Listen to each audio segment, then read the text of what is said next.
नमस्कार, मैं हूं दीनानाथ। आप देख रहे हैं जनसंसद न्यूज़। जैसा कि आपको पता है कि चौथे चरण का लॉकडाउन स्टार्ट हो चुका है, वहीं कई दुकानों को खोलने का ये एक आदेश भी दिल्ली सरकार द्वारा जारी हो चुका है, जो ऑड इन वन के आधार पर खोली जा रही हैं। इस वजह से मैं आया हूं आज सरोजिनी मार्केट के उस एरिया में जहां से करीब लाखों मजदूर अपने जीविकोपार्जन कर पा रहे थे। वहां पे आज मैंने आया हूं और ये देखना चाहूँगा कि इस दुकानों की पोजीशन क्या है। तो कहीं ना कहीं ऑड इवन के आधार पर ही यहाँ की दुकानें खुली हैं।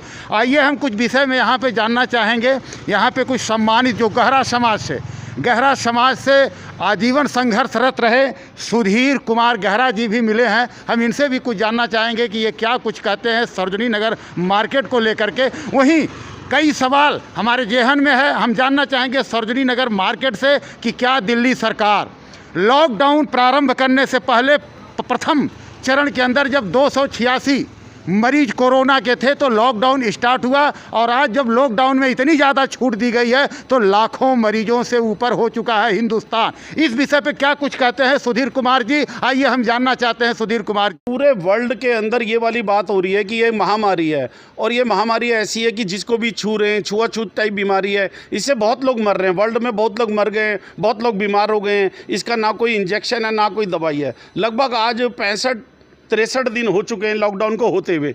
यदि इतने दिन दिल्ली सरकार ने इस चीज़ को बर्दाश्त कर लिया था, लॉकडाउन को कायम रखा था, तो वो अभी 30 तारीख तक और भी लॉकडाउन को कायम रखते। इससे क्या होगा कि हमारी दिल्ली के अंदर सब जाति के लोग रहते हैं, सर्व धर्म के लोग रहते हैं। इससे पहले नवरात्रे भी गए, इससे पहले शीतला माता के मंदिर की पूजा पाठ भी गए, झंडे वाले मंदिर का भी पूजा पाठ गए। हमारी भारत सरकार ने, हमारे राज्य सरकार ने उनको मना कर दिया कि आप मंदिरों में इकट्ठे नहीं होंगे, आप मंदिरों में नहीं जाएंगे, क्योंकि इस बीमारी को छुआछूत है, ये एक दूसरे से लग के बीमारी बढ़ रही है।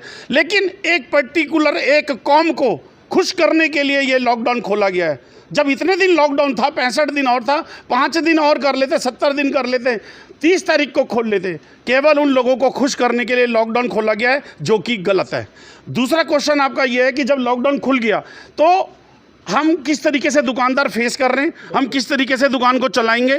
देखिए, मैं उसके लिए आपको सीधी सीधी बात बोलूँगा। यदि कोई स्त्री पुरुष बालक बालिका नर नारी जब सड़क पर चलता है या कहीं पर गिर जाता है तो वो गिरा ही नहीं रहता, वो उठकर चलने लग जाता है। क्योंकि मुश्किलें हमेशा हारती हैं, संघर्ष करने वाले जीतते हैं। मुश्किलें हमेशा हारती हैं, संघर्ष करने वाले जीतते हैं। यदि हम संघर्ष नहीं करेंगे तो जीतेंगे कैसे। जब हमें गवर्नमेंट ने कह दिया, हमारी राज्य सरकार ने कह दिया कि आप अपनी दुकान खोलो, ऑड इवन करके खोलो। आज आप देख रहे हैं मेरी दुकान का ये शटर आधा डाउन है, क्योंकि हम अपनी दुकान में साफ़ सफाई कर रहे हैं। कल 20 तारीख थी, कल हमारी दुकान खुली थी। आज हमारी दुकान ये देखिए 110 नंबर सरोजिनी नगर मार्केट, एक्सपोर्ट मार्केट के पास। आज हमने दुकान को नहीं खोला, इसीलिए नहीं खोला कि आज हमारे लड़के साफ़ सफाई कर रहे हैं, ताकि कल हमारी जब बारी आएगी तो हम ग्राहक को अच्छे से माल को दिखा सकेंगे। बात रह गई कि दोबारा से हमारी आर्थिक, हमारी जो इकोनॉमिकली पोजीशन है वो ठीक कैसे होगी। सर, वो तो देखिए, जो कर्म करने जाएगा, जो खेत में जाएगा, जो धरती से जूझेगा, जो अपने काम में लगेगा, कर्मवीर ही जीतता है। जिसने कर्म नहीं करना वो जीतेगा नहीं। सर, असलियत में जो राज्य सरकार हमारी दिल्ली की है, उनके 63 MLA हैं, वो पूरा बहुमत लेकर आए हैं, प्रचंड बहुमत लेकर आए हैं। पैसे से, हर चीज़ से उनको केंद्र सरकार पूरी मदद कर रही है। लेकिन उन्होंने बिल्कुल हाथ खड़े कर दिए हैं। वह यह बोलते हैं कि हमने जो 5 स्टार होटल हैं उसके अंदर हमने ICU वार्ड बना दिया, हमने बहुत अच्छी सुविधा डॉक्टरों को, नर्सों को दे दी है। उन्होंने तो कुछ भी नहीं दी है। उससे ज़्यादा अच्छी सेवा, उससे ज़्यादा अच्छी सुविधा गुरुद्वारा प्रबंधक कमेटी ने दी है। मैं सिख धर्म को, गुरुद्वारा प्रबंधक कमेटी को झुक के प्रणाम करता हूँ, उनके गुरुओं को सल्यूट करता हूँ, जिन्होंने आज एम्स के डॉक्टर, एम्स की नर्सों के लिए हमारा जो नानकपुरा का गुरुद्वारा है, पूरा गुरुद्वारा उनको दे दिया। उसके अंदर कितने सारे कमरे AC कमरे, 5 स्टार लेवल की सुविधा निःशुल्क उन्होंने दे दी। दिल्ली के और भी बहुत सारे ऐसे गुरुद्वारे हैं जहाँ पर उनको भोजन, खाना, राशन, उनको गाड़ी से लाना ले जाना, ये होता है धर्म। ये कार्य था हमारी राज्य सरकार का। राज्य सरकार कहती है मैंने बहुत अच्छे काम किए। यदि उसने बहुत अच्छे काम किए तो दिल्ली पुलिस के हमारे जो कर्मठ लोग हैं, जो अपनी जान को न्यौछावर कर रहे हैं, नर्सें हैं, डॉक्टर हैं, सफाई कर्मचारी हैं, वो अपनी जान को न्यौछावर कर रहे हैं, उनके लिए सुविधा नहीं है। अभी एक दिल्ली पुलिस का 32 ईयर्स का यंग लड़का था, और वो अपना व्हाट्सएप पे बोलता रहा कि उसको कोरोना पॉजिटिव है, उसका ख्याल करे। दिल्ली गवर्नमेंट को बोला, सबको बोला, किसी ने कोई नहीं सुना। 2 दिन बाद उसकी मृत्यु हो गई, देहांत हो गई। ये बड़े दुख की बात है। अरविंद केजरीवाल IRS आदमी है, पढ़े लिखे आदमी हैं, इनकम टैक्स में रहे हैं, वो सारी बातें मोदी जी की थोड़ी मान लेते हैं। वो तो उसके अंदर तुरंत चिट्ठी लिख के दे देते कि ये बात मैं नहीं मानूंगा। वो इस बात को भी नहीं मानते। और बात है कि आनंद बिहार में या फलां बस स्टैंड में या रेलवे में हमारे मजदूर भाई गए, उसको कौन लेकर गया? उनको कांग्रेस के लोग गाड़ियों में लेकर गए और गाड़ियों में ले जाके बॉर्डर पे छोड़ दिया। बॉर्डर पे जब छोड़ दिया तो वो आगे कहाँ से जाएंगे? आगे जाने के लिए जो गाड़ियाँ हैं उसके ऊपर 3 व्हीलर का नंबर डाला हुआ है, किसी दूसरी गाड़ी का नंबर डाला हुआ है, उसके ऊपर फिटनेस नहीं है। सर देखिए, इंसाफ लगती बात कहनी चाहिए। इसका मतलब ये नहीं है कि अगर हमारे माननीय नरेंद्र मोदी जी, बहन Meenakshi Lekhi member of parliament नई दिल्ली, जो कि सर्वश्रेष्ठ मेंबर ऑफ पार्लियामेंट है, यदि वो अच्छा काम कर रहे हैं, केवल आप उसको इसलिए नहीं इग्नोर कर सकते कि नहीं जी वो कांग्रेस के खिलाफ है। कांग्रेस के खिलाफ नहीं है, वो पब्लिक के बेहतर के लिए काम कर रहे हैं मोदी साहब। और इस समय जो केंद्र की सरकार है, बहन मीनाक्षी लेखी, ये कभी भी नहीं चाहते कि कोई मजदूर हमारी दिल्ली से बाहर जाए। जो यहाँ आया हुआ है उन सभी का वेलकम है, सभी जाति का वेलकम है। लोग गांव से दिल्ली में आए हैं, वो काम करने के लिए आए हैं, अपनी रोजी रोटी के लिए आए हैं, यहाँ पर तफरी मारने के लिए नहीं आए। यदि उनको पैसा मिल जाता और उनको अकाउंट में उनको खाना मिल जाता, राशन मिल जाता, वो कभी भी नहीं जाते।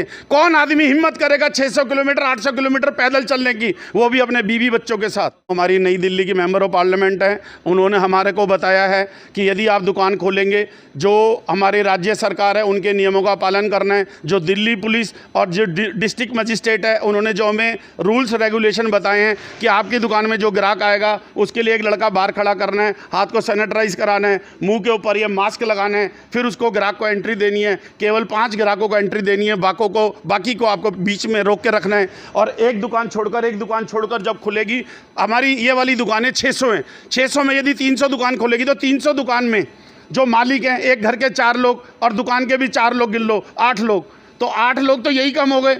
और जो आने वाले ग्राहक हैं वो भी कम रहेंगे, क्योंकि अभी मेट्रो भी नहीं चल रही। हमारी मार्केट के जो प्रधान है कुलदीप सिंह साहनी, उन्होंने हमें बताया है कि हम इस सब चीज़ों को कंट्रोल कर लेंगे, ऐसी कोई विशेष दिक्कत नहीं आएगी। जैसे अभी आप जमा मस्जिद में देख रहे हैं, बल्ली महाराज में देख रहे हैं, लोग चिपट कर चल रहे हैं। और अभी आपको थोड़े दिन पहले पता है, जो निज़ामुद्दीन में मरकज़ के लोग थे, ये सारी वाली बातें केजरीवाल को मालूम थी। केजरीवाल वहाँ पर मस्जिद के एक आदमी को 18 हज़ार रुपये, 20 हज़ार रुपये तनख्वाह दे रहा था। उस सेंट्रल गवर्नमेंट को नहीं मालूम थी? सेंट्रल गवर्नमेंट को भी मालूम था। सेंट्रल गवर्नमेंट, जो हमारी दिल्ली पुलिस है, सेंट्रल गवर्नमेंट के पास है। वहाँ के SHO ने बोला कि यहाँ पर 9000 आदमी का रजिस्ट्रेशन हुआ है। जब 9000 आदमी का रजिस्ट्रेशन हुआ है, उनको क्यों छोड़ा? आप 9000 को रोकते हैं ना दिल्ली में, आपने फैला दिया पूरे इंडिया में बीमारी फैलाने के लिए। फर्स्ट लॉकडाउन था और जब ये नहीं पता था लोगों को कि ये 9000 लोग, जो कि मरकज़ के लोग जो निज़ामुद्दीन में थे, उसके बाद जब ये 9000 लोग वहाँ से बाहर निकल कर ये पूरे इंडिया में फैल गए। और ये 100 50 20 आदमी जाकर फैल के, चाहे उन्होंने थूका, चाहे कुछ किया, या वहाँ डॉक्टर के ऊपर पेशाब फेंका, किसी के ऊपर कहीं पे टॉयलेट किया, इन्होंने कुछ किया, उसके अंदर उनकी भावना एक ही थी कि हम भी मरेंगे और हम लोगों को मारेंगे और हम इस कौम के लिए पैदा हुए हैं। जो कि ये बात लॉजिकल नहीं है, गलत है। वे हमारे देश के नागरिक हैं, उनको हमारे देश के जो डॉक्टर हैं, नर्सिस हैं, जो इस समय हमारे देशभक्ति का कार्य कर रहे हैं, उनके साथ ये काम नहीं करना चाहिए था। उन दिनों में मैंने एक छोटे से छोटे आदमी से भी पूछा, बड़े से बड़े आदमी से भी पूछा कि ये जो बीमारी फैल रही है इसका मेन कारण क्या है। सभी लोग कहते थे कि जो ये पहला लॉकडाउन का पहला पीरियड था, उसी दिन ये ख़त्म हो जाता अगर ये 9000 आदमी पूरे इंडिया में फैल के बीमारी को नहीं फैलाते।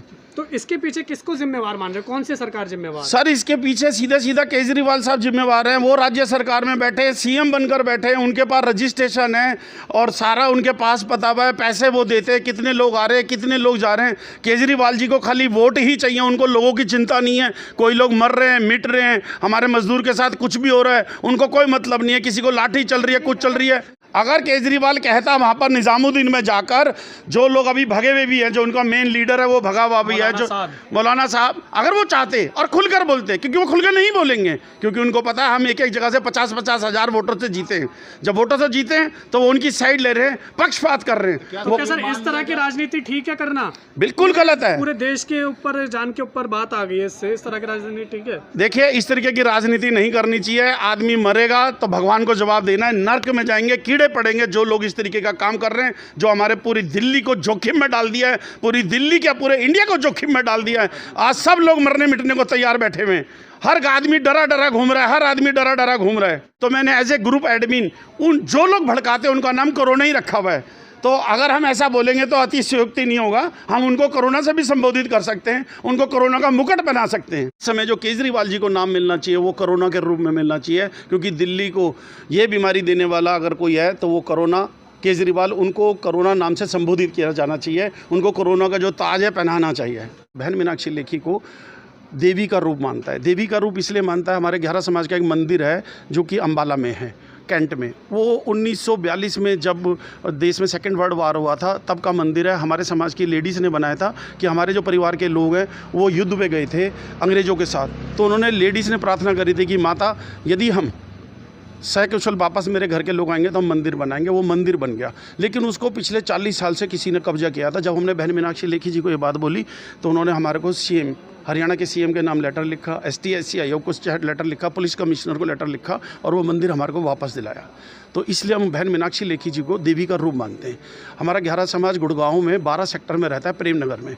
उधर उनकी मकानों को तोड़ने के ऑर्डर आ गए थे। जो स्टेट ऑफिस है हरियाणा का उसने ऑर्डर कर दिया। हमने बहन मीनाक्षी लेखी जी को बोला, बहन मीनाक्षी लेखी ने हरदीप पुरी जी को बोला, उनको फ़ोन किया कि प्रधानमंत्री की योजना है कि कोई भी झुग्गी तो झोपड़ी कोई भी मकान नहीं तोड़ेंगे, यदि आप तोड़ेंगे तो उसके बदले में पहले उनको बसाएंगे, फिर आप वो जगह को एक्वायर करेंगे। वो भी चीज़ हमारे को बहन मीनाक्षी लेखी जी ने ही हमें दिलाई। ऐसे ही अभी एक नरसिंहपुर में कॉलोनी थी, बहुत बड़ी कॉलोनी थी, उसको भी कुछ तोड़ने के ऑर्डर आ गए थे। हमने बहन मीनाक्षी लेखी जी को बोला, उन्होंने राज्यसभा के चीफ सेक्रेटरी साहब को बोला और वहाँ पर लेटर दे के वहाँ के जो कलेक्टर थे दीपक सक्सेना, उनको बोल के वो कॉलोनी रुकवाई। तो ऐसे बहुत सारी बातें मेरे पास, बहुत चीज़ें हैं जो बहन मीनाक्षी लेखी जी ने हमारे समाज के फेवरेबल की। हमारे समाज के लिए संसद में 3 बार उन्होंने क्वेश्चन उठाया ग्यारह समाज के लिए। 2011 में बहन मीनाक्षी लेखी जी मेंबर ऑफ पार्लियामेंट नहीं थी। ये एक बहुत बड़ी वकील है, इनके ससुर साहब, इनके हस्बैंड साहब बहुत बड़े वकील हैं। इन्होंने 2011 में दिल्ली हाई कोर्ट में केस लड़ा था हमारे ग्यारह समाज के लिए और हमसे 1 भी रुपया नहीं लिया था और वो केस हमको जितवाया था। तो क्या मेरा नाम लेना उचित है या नहीं है? बहन जी का जैसा आपने क्वेश्चन किया कि मैं नाम ले रहा हूँ, उचित है कि नहीं है? उचित है। आप मानेंगे इस बात को? सर वो हमारे लिए देवी का रूप है, इसलिए हम बहन मीनाक्षी लेखी को झुक के प्रणाम कर